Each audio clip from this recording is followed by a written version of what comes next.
सो hi guys, मैं आशीष यादव आपका आपके यूट्यूब चैनल में स्वागत करता हूं। दोस्तों, अगर आप क्लास 12 यानी 12th की अगर तैयारी करते हो तो आप बिल्कुल सही स्थान पे हैं। तो चलिए मैं आपको बता दूं कि हम आपको अभी लेसन फर्स्ट जिसका नाम है रिलेशन और फंक्शन, जिसको आप बोलते हैं क्या संबंध और फलन। तो संबंध और फलन के बारे में ही आपको बता रहा हूँ। उसमें ढेर सारे मैं लेक्चर दे चुका हूँ। मैं पहले आपको बेसिक चीज़ बता रहा हूँ और फिर इंटी कराएंगे एक्सरसाइज में। ऐसा इसलिए कि अगर आप एक्सरसाइज पहले ना हल करके अगर बेसिक फैक्ट अगर उसका जान जाएंगे तो फिर आप क्वेश्चन को बना सकते हैं चाहे जिस बुक से।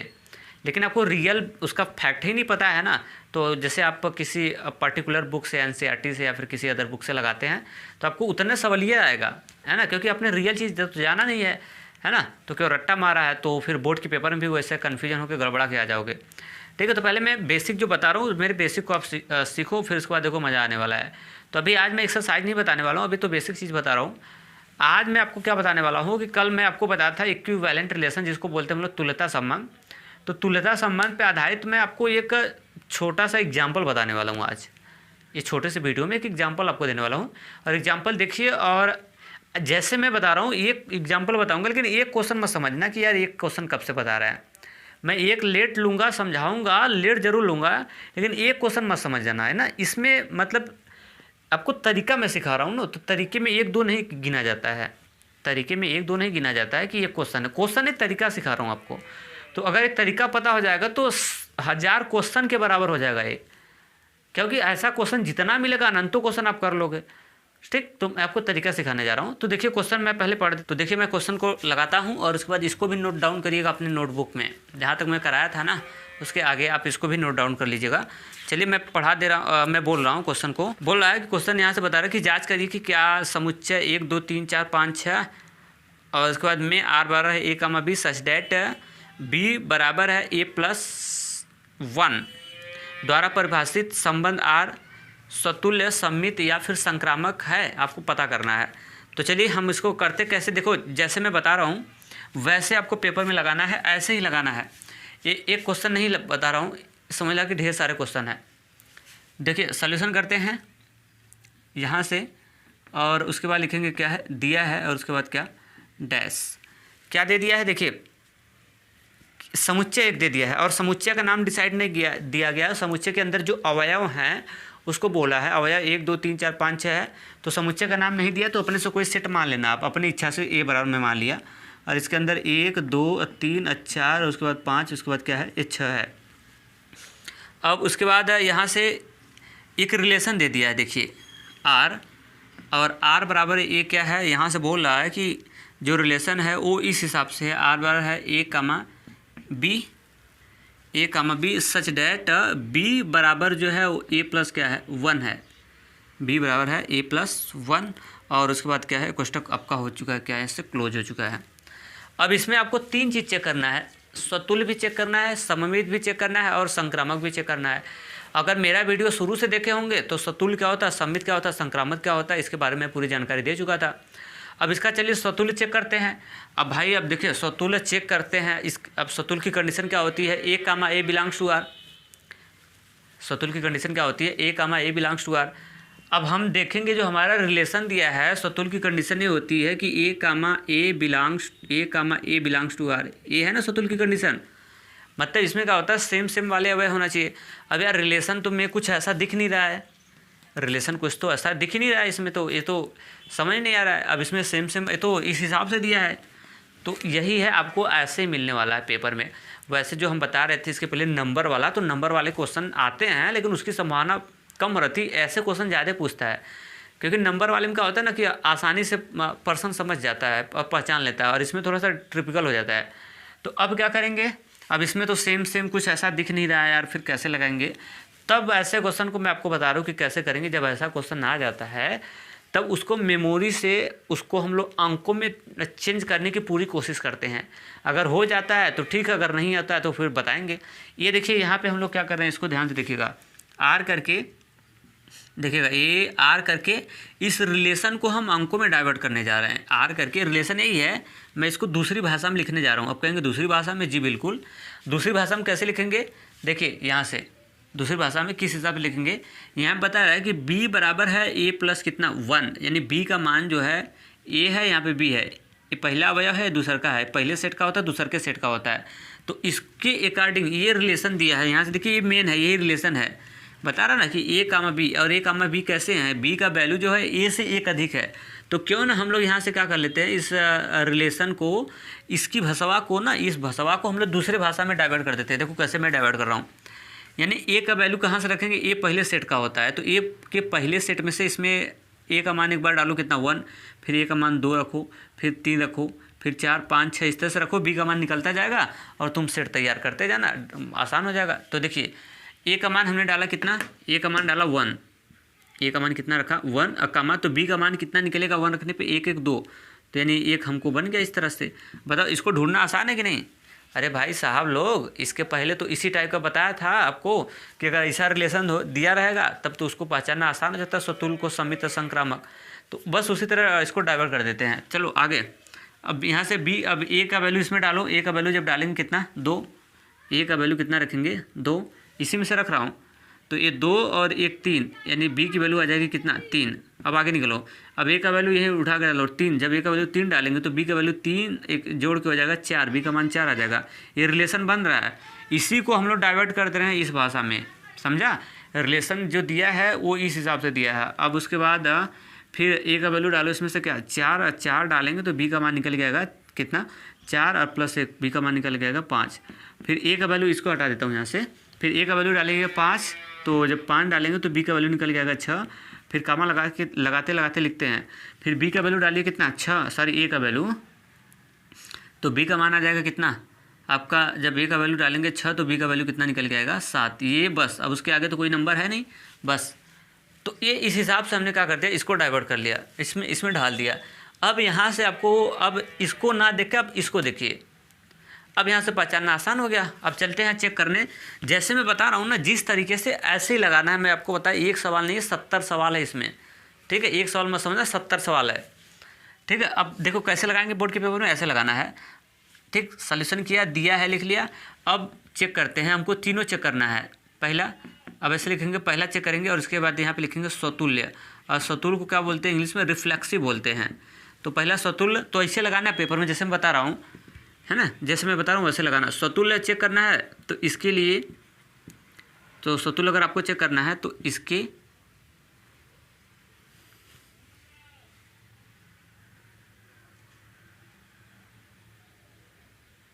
तो देखिए अगर आपको स्वतुल्य चेक करना है तो लिखेंगे, पहले आपको एग्जामिनर को ये चीज़ बताएंगे, इसके लिए, इसके स्वतुल्य के लिए, इसके लिए आवश्यक शर्त, इसके लिए आवश्यक क्या शर्त, या इसके लिए आवश्यक बात, इसके लिए आवश्यक शर्त क्या होता है, इसकी कंडीशन ये होती कि A comma A belongs to R, A comma A belongs to R, ठीक। तो चलिए अब देखिए, अब यहाँ से निकाल लेते हैं, अब लिख लिया। अब चलिए ढूंढिए ना, ए कामा ए क्या इस रूप का है कोई, क्या सेम सेम वाले हैं क्या, 1 1 मतलब 1 1 क्या सेम सेम वाले हैं, 2 2 3 3 4, तो सेम सेम वाले तो कोई भी नहीं है, क्या सेम सेम वाला कोई है, नो। इसकी कंडीशन होती है A comma A belongs to are, इस रूप का होना चाहिए, लेकिन इस रूप का कोई रिलेशन में दिख ही नहीं रहा है। किस रूप का, सेम सेम वाले, सेम सेम का बोल रहे 1 1 2 2 3 3, क्योंकि देख रहे हैं यहाँ पे इसकी कंडीशन होती है स्वतुल्य का। तो लिखेंगे, तो इसमें ढूंढ लो कहीं है रिलेशन में, तो लिख देंगे चूँकि सर, ऐसे बताएंगे चूँकि सर, ऐसे लिखेंगे चूँकि sir A comma B B U T, but sir A का बिलोंग्स टू आर, अतः यह क्या स्वतुल्य नहीं होगा, अतः यह स्वतुल्य नहीं होगा। कैसा लिखा, पहले देखो, पहले लिखने का तरीका सीखो। पहले स्वतुल्य जब चेक करेंगे तो पहले उसकी कंडीशन जो है उसको एग्जामिनर को बताएंगे आप। इसकी कंडीशन ने बता दिया सर, इसके लिए आवश्यक शर्त, मतलब इसके लिए शर्त ये होता है कि ये इस रूप का अगर होगा तो स्वतुल्य होगा। तो फिर हमने देखा रिलेशन में तो इस रूप का नहीं मिला, तो नीचे लिखेंगे sir but sir A comma B not belongs to R, मतलब A comma A not belongs to R, मतलब ए कामा ए जो है वो रिलेशन में इस रूप का नहीं है, इसलिए स्वतुल्य नहीं होगा। चीज़ क्लियर हुआ क्या। अब एक चेक हो गया, अब दूसरा का इसका हम लोग चेक कर लेते हैं। और दूसरा का मैं चेक करने जा रहा हूँ क्या, संक्रामक, इसका सिमेट्रिक चेक कर लेते हैं। चलो अभी हो गया होगा, मैं इसको हटा लेता हूँ और चलो यहाँ पे लिख लेता हूँ। अब दूसरा का इसका चेक करते हैं हम लोग, सेकंड ऐसे डालिएगा और यहाँ पे लिखिएगा सममित, बस ऐसे डाल देना, सिमेट्रिक तो समझ जाएगा एग्जामिनर। सममित सिमेट्रिक की, तो इसके लिए भी ऐसे लिखेंगे, इसके लिए आवश्यक शर्त, बता देंगे पहले इसका शर्त, इसके लिए ऐसे लिख के बताएंगे ना, तो ऐसे नंबर आपको अच्छा उठेगा मिलेगा। बस ये मेरा पर्पज़ है बताने का। मेरी बात समझ आ रहा है? इसके लिए आवश्यक शर्त, मतलब जो इसका शर्त होता है, आवश्यक शर्त ना, उसको आपको एग्जामिनर को दिखा देना साहब। क्या शर्त है? A comma B belongs to R imply that B comma A belongs to क्या होता है? आर होता है। एक किसकी कंडीशन है? सतुल्य, सममित की, सिमेट्रिक की। बताया था, मेरा पीछे का वीडियो देखिएगा तब। यहाँ पे डायरेक्ट आए हो तो फिर क्लियर नहीं हो पाएगा। अब देखिए इसकी कंडीशन क्या होती है कि ए इसके सपोर्ट से इसको लाना पड़ता है। ए कामा बी रहेगा, इसके सपोर्ट से आपको बी कामा ए लाना पड़ेगा। इसके उल्टे को रिलेशन में अगर मिलेगा तो होगा, अन्यथा नहीं मिलेगा। तो चलिए देखिए रिलेशन में है क्या? 1,2 1, पहले सबका चेक करते हैं। 1,2 है, तो अगर 1,2 है तो इसका उल्टा क्या होगा? 2,1। क्या 2,1 है क्या? नहीं मिला। बस अब इसका उल्टा देखो, 2,3 2,3 है, तो इसका उल्टा क्या होगा? ए हो गया, ए बी हो गया, 2,3 हो गया, तो हमको इसका उल्टे की ज़रूरत है, बी कामा ए। तो क्या बी कामा ए मतलब 3,2 है क्या? इसमें नहीं है। तो बस एक ठो चेक कर लिया ना, एक ठो नहीं मिला तो बकिया सबको चेक करने की ज़रूरत नहीं है। बकिया सबको चेक करने की ज़रूरत नहीं है। एक आपने चेक कर लिया, और जैसे 1,2 को चेक किया तो इसका उल्टा 2,1 होगा, तो एक चेक कर लिया, ठीक, नहीं मिला तो बाकी पीछे का चेक कर दिया, जैसे उसमें से मिल रहा है, उसमें मिल रहा है। तो अगर एक गड़बड़ हो गया तो पूरी सीरीज गड़बड़ हो जाएगी, तब उसको सममित नहीं कहेंगे, सिमेट्रिक उसको नहीं कह पाएंगे। मेरी बात समझ आ रहा है? उसको सिमेट्रिक आप कह ही नहीं पाएंगे। अगर एक गड़बड़ हुआ, जैसे 1,2 हो गया, तो इसका उल्टा 2,1 नहीं है, तो इसमें बाकी पीछे का चेक करना चाहते तो चेक कर सकते हैं, लेकिन कोई फ़ायदा नहीं होगा, उसमें टाइम आपका इन्वेस्ट होगा। जब एक गड़बड़ हो गया, अगर ये सिमेट्रिक नहीं है तो पूरा सीरीज भले से रहे आगे, उसके आगे भले से सममित रहे, लेकिन ये गड़बड़ हो गया ना तो पूरी सिमेट्रिक नहीं होगा, फिर सममित नहीं होगा। तो अब क्या लिखेंगे? अब लिखेंगे चूँकि A comma B belongs to R, मतलब ए कामा बी के रूप का, वो ए बी इस रूप का तो है, लेकिन इसका उल्टा नहीं है, इसमें है बी कामा ए, ऐसे लिखेंगे। चूँकि A comma B belongs to R but B comma A जो है वो नॉट बिलोंग्स टू आर। पहले तो ए बताएंगे एग्जामिनर को, ए तो सर इसका शर्त हो गया, ये तो इसका शर्त हो गया। फिर मैंने जब रिलेशन में देखा तो ए कामा बी मिल रहा है, मतलब ए बी यानी 1,2 ए बी हो गया, ए बी तो मिल रहा है, बट इसका उल्टा नहीं मिल रहा है, यानी बी कामा ए नहीं है रिलेशन में। तो ऐसे लिखेंगे A comma B belongs to R but B comma A not belongs to R. A नहीं है इसलिए ये सममित का होगा, हमारा नहीं होगा। तो उसके नीचे लिख देंगे, मैं इसको अंडरलाइन कर देता हूँ, थोड़ा सा समझ रहे हो ना, इसलिए यहाँ पे नीचे लिख दे रहा हूँ, इसलिए यह सममित नहीं होगा, यह सममित नहीं होगा। चीज़ क्लियर हुआ क्या? 2 हो गया। अब मैं इसको हटा देता हूँ। अब तीसरा का एक और चेक करना है आपको, वो क्या बचा है? संक्रामक। तीसर की एक और चेक कर लेते हैं, और तीसर का नंबर क्या है? संक्रामक को इंग्लिश में क्या बोलते हैं? ट्रांजिटिव। क्या बोलते हैं? ट्रांजिटिव। अब फिर ट्रांजिटिव चेक करते हैं ना, तो देखो ऐसे क्वेश्चन को पहले लगाने से पहले उसकी कंडीशन एग्जामिनर को आपको बताना है। मैं जो बता रहा हूँ वैसे करो, समझा? उसकी कंडीशन आप लोगों को बताना होगा। अगर बताएंगे कंडीशन ना तो अच्छा मार्क्स मिलेगा पेपर में, याद रख लेना, ठीक है? मेरा पर्पस देखिए ये नहीं है कि मैं आपको रटवा के तो निकाल नहीं सकता हूँ, आई एम सॉरी, नहीं हो पाता है मुझसे ना, मैं आपको पूरा बताऊँगा। देखिए यहाँ पे लिखेंगे इसके लिए आवश्यक शर्त, ऐसे जैसे मैं बता रहा हूँ पूरा सवाल ऐसे ही लगाऊंगा। इसके लिए आवश्यक शर्त, इसके लिए आवश्यक शर्त ऐसे करेंगे। और इसके लिए क्या कंडीशन है? शर्त का मतलब कंडीशन। इसकी कंडीशन क्या है? ये है कि A comma B belongs to R and B comma C belongs to R implied at, इसकी मदद से लाना होता है A comma C belongs to R, मतलब ए मेन है। ए जब मिल इस रूप का अगर सवाल रहेगा तो इसको लाना पड़ता है, किस रूप का? ए comma B belongs to are, तो ये बी कामा सी भी होना चाहिए, मतलब ए कामा बी जहाँ से इंड हुआ है ना, बी पर इंड हुआ है तो बी से स्टार्ट होना चाहिए। अगर ऐसा मिल जाएगा, इस रूप का बनेगा, तो ए कामा सी हम लोग लाएंगे। ए क्या है? ए वाला है, और सी क्या है? लास्ट वाला है। तो चलिए देखिए, ये इसको हटा देता हूँ। तो अब चलते हैं रिलेशन में। ये तो लिख लिया, आप कहाँ इसको कहाँ ढूंढेंगे? देखो हर बात रिलेशन के ऊपर डिपेंड रहती है। किसके ऊपर? संबंध के ही ऊपर हर काम डिपेंड रहता है। चलो संबंध में देख लेते हैं। संबंध में ए कामा बी क्या होगा, ए कामा बी। तो चलिए पकड़ना स्टार्ट, बारी बारी से चेक करते हैं। तो ए हो गया, बी हो गया, अब इसके और फिर ए comma B and B comma सी, मतलब जहाँ से ए इंड हुआ वहीं से उठना चाहिए। तो इंड कहाँ हुआ, दो से उठना चाहिए, तो मिल गया, साथ में मिल गया। और कहीं है एक ए बी, तो यानी 2 पे इंड हुआ है तो 2 से उठाना चाहिए। और कहीं है 2 से उठा हुआ चीज़ नहीं है, तो ये इसका इसके साथ हो जाएगा। तो देखिए ये बन गया, ये इस रूप का बन गया, किस रूप का, इस रूप का। ए बी बी सी बन गया ना, A comma B belongs to R, A है रिलेशन में, और B comma C belongs to R है। तो जब सवाल इस रूप का बन जाएगा, जब बन जाएगा ना, तो ऐसा होना जरूरी है, एकदम कंपलसरी 100%। जब इस रूप का बनेगा तो इसको 100% होना जरूरी है। अगर नहीं हुआ तो सिमेट्रिक नहीं होगा, आई एम सॉरी, ट्रांजिटिव नहीं होगा। अगर हो जाएगा तो ट्रांजिटिव होगा। क्या मेरी बात से सहमत हो? तो ये सवाल पूरी एकदम अच्छे से एकदम बन चुका है इस रूप का। तो ए कमा सी होना चाहिए, ए बोले तो 1 और सी बोले तो 3, यानी 1,3 रिलेशन में होना चाहिए। क्या मैं इसको बाहर निकाल के बताऊँ? देखो 1,2 और उसके बाद यहाँ पे है 2, कितना 3। ये सवाल बन चुकी इस रूप की, ए बी सी, जहाँ पे 2 इंड हुआ था, 2 से स्टार्ट हुआ तो मिल गया उस रूप का। तो अब इस रूप का बन गया ना, तो ए कामा सी अब 100% होना चाहिए रिलेशन में। बोले तो क्या 100, ए कामा सी का मतलब क्या, 1 और सी का मतलब क्या 3, यानी 1,3 को रिलेशन में होना चाहिए। अगर रहेगा तो ट्रांजिटिव होगा, अगर 1,c नहीं है तो ट्रांजिटिव नहीं होगा। तो ढूंढ लेते हैं, क्या 1,3 है क्या इसमें? ढूंढो नो, 1,3 है ही नहीं, 1,3 है ही नहीं। मतलब इस सवाल इस रूप का बन गया, लेकिन ये तो इसका होना जरूरी है जो कि रिलेशन में नहीं है। तो जब नहीं मिला तो इसका मतलब ट्रांजिटिव नहीं होगा। अगर वही 1,3 मिल गया होता तो ट्रांजिटिव हो जाता। ठीक है, तो देखिए अब गड़बड़ हो गया। अब क्या हो गया? गड़बड़ हो गया।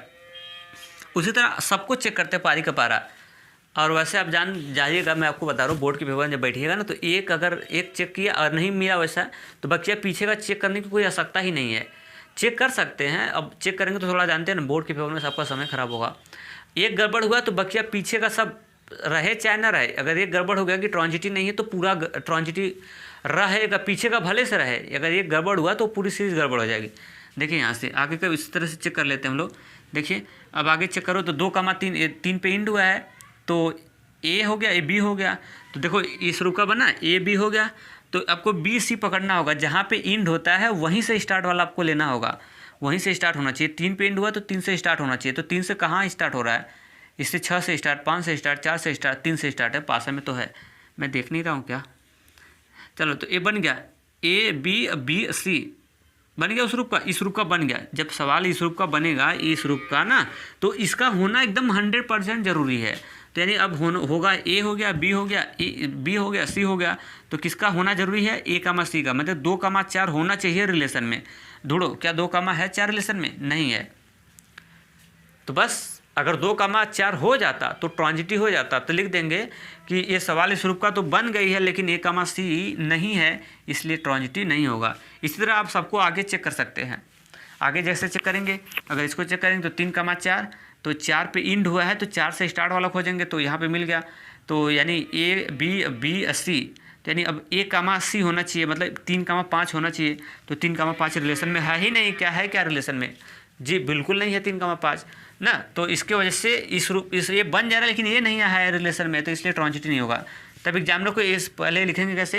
एग्जामिनर को कंडीशन बता दिया ये, अब लिखेंगे। अब कैसे लिखेंगे? अब ऐसे लिखेंगे, चूँकि सर देखिए ऐसे बताएंगे। अब चूँकि A,B belongs to R, A,B belongs to R, A,B भी रिलेशन में है, एंड B, जो C है बिलोंग्स टू आर। मतलब ए रूप है इस रिलेशन में, दिख नहीं रहा? 1 2 3 इस रूप का है रिलेशन में, लेकिन क्या नहीं है? Implied that A,C not belongs to R. मतलब इस रूप का सवाल हमारा बन जा रहा है, लेकिन ये गड़बड़ा जा रहा है। ये बताएंगे कि A,C not belongs to are, यानी A,C जो है रिलेशन में नहीं मिल पा रहा है, इसलिए यह सक्रामक नहीं होगा। अगर मिल गया होता तो हो जाता। समझा? तो ये ना तो आपका सिमेट्रिक आया, और ना ही आपका सिमेट्रिक आया, और ना ही आपका ट्रांजिटिव आया, और ना ही आपका रिफ्लेक्सिव आया। मतलब कोई भी नहीं आया, कोई भी नहीं आया, बस चेकअप हो गई। अब इसी में अगर कह देता तो कि तुल्यता, कह देता क्या तुल्यता, तो लिख देते। अगर तुल्यता भी की बात कर लेता तो तुल्यता जानते हैं ना, तीनों का मिक्स होता है, मैं आपको बताया था ना। तो अगर तुल्यता कह देता तो बोल देते कि सर ये ना तो रिफ्लेक्सिव हुआ, ना तो सिमेट्रिक हुआ और ना तो ट्रांजिटिव हुआ, तीनों नहीं हुआ, इसलिए ये हमारा जो होगा इक्विवेलेंस रिलेशन नहीं होगा। फिलहाल यहाँ पे तुल्यता नहीं कहा है, लेकिन मैं आपको बता देता हूँ तो इसमें दिक्कत क्या है। चीज़ मेरे ख्याल से आई समझ में। तो ऐसे ही सवाल को आपको हैंडल करना है, सवाल रटना नहीं है, नहीं तो बोर्ड नहीं निकलेगा और मैथ आपकी कमज़ोर हो जाएगी। अगर आगे कुछ करना चाहते हैं फ्यूचर में तो फिर वहाँ पे बहुत ज़्यादा नुकसान होगा। आपको ढेर सारे मिलेंगे आपको बताने वाले, लेकिन जैसे मैं बता रहा हूँ वैसे करिए, आपके लिए बेनिफिट होगा। अगर नहीं आएगा, जैसे जब भी अभी तो आपके पास नहीं पहुँचा होगा, फ्यूचर में कभी ना कभी जाएगा ही, है ना, 2 साल 5 साल 8 साल 10 साल में कभी ना कभी जाएगा, इतना तो मालूम ही है। ठीक है, अभी तो हम स्टार्ट किए तो अभी नहीं जाएगा, अभी नहीं गया होगा। अगर जाएगा ना तो कमेंट करिएगा सर यहाँ पे नहीं समझ आया, तो मैं आपको ज़रूर बताऊँगा। तो चलिए, सो आज के लिए इतना ही। थैंक्स। हाँ, फ्रंट पे क्वेश्चन लगा, इसका जवाब आप लोग जरूर दीजिएगा जब भी जाएगा आपके पास वीडियो। तो चलते हैं, थैंक्स।